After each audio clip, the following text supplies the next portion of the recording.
Welcome back to another episode of our Investor Series, where we delve a bit deeper into one of the thought-provoking articles written by Mr. Magnus Haystack, titled How to Invest for the Possibility of a Failed State.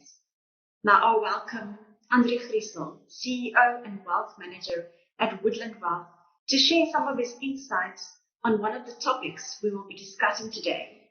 Welcome, Andro. Hi, Marliane. Thanks for having me. Now, Andro, one of the strategies proposed by Mr. Magnus Haystack was to invest in gold either through tradable instruments or physical forms like the Krugerrand. What exactly are your perspectives on this matter proposed? Marliane, we believe that advice should be practical, and I've dealt with some of the subject matters in some of his comments. And when it comes to gold, it's one of those subjects that there's a lot of people talk about it, but in terms of implementing it in terms of investment strategy, it's not that easy. So I just want to quickly screen share a part of the document that I wrote on the back of Mr. Haystack's comments. This document's in Afrikaans, so excuse me, but I'll just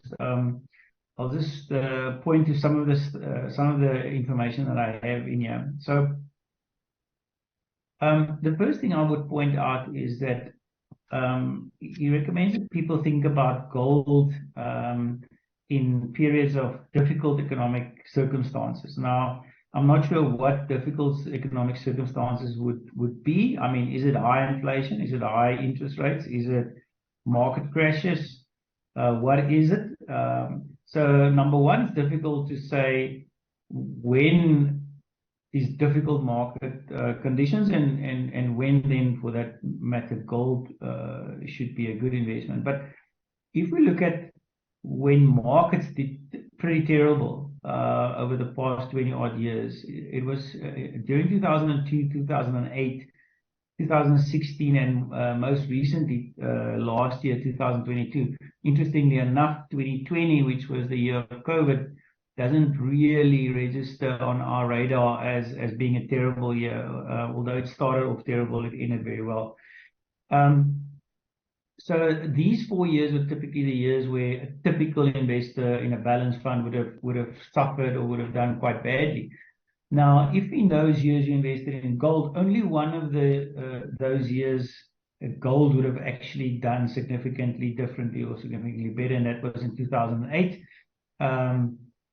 when we had the global financial crisis. So in that year, financial markets were very uncertain about the financial system, and obviously, typically, gold's old status of a safe haven came through very well in 2008, but in none of the other years.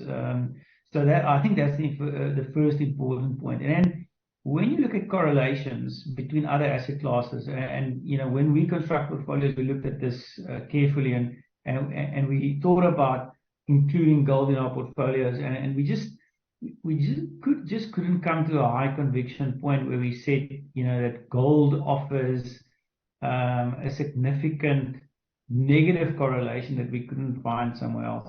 So if you look at these correlations, a 0% correlation would mean that there's no predictive value in terms of if gold will go up or down, if the other assets go up or down. If it's got a high negative correlation, it would mean that typically if the one asset class goes up, gold should go down, and the other way around. And a high positive correlation would mean that gold would probably move in the same direction.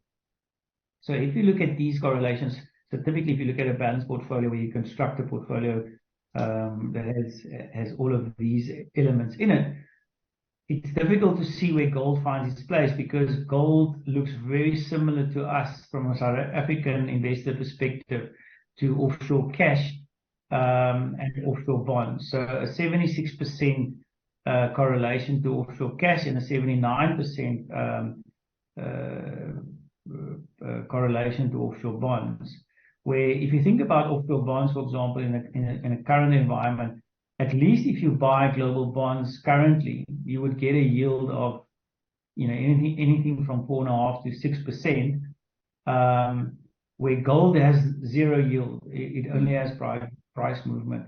So it's not clear to us that gold actually has the qualities that you need to include in your portfolio. And then just the last thing, you have to consider where an asset class is in terms of its cycle.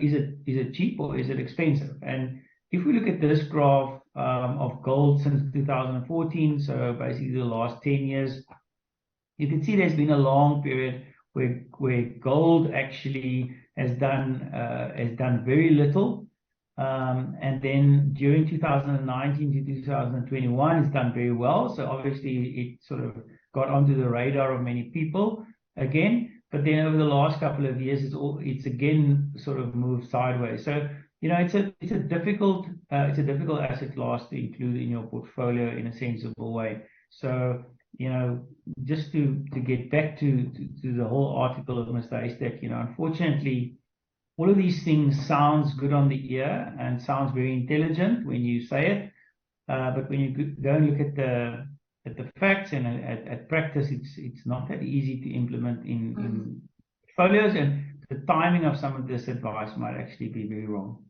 Thank you, Andrew. I think this gives us a comprehensive perspective as to, giving it some thought as to what we should consider when we make decisions in the future.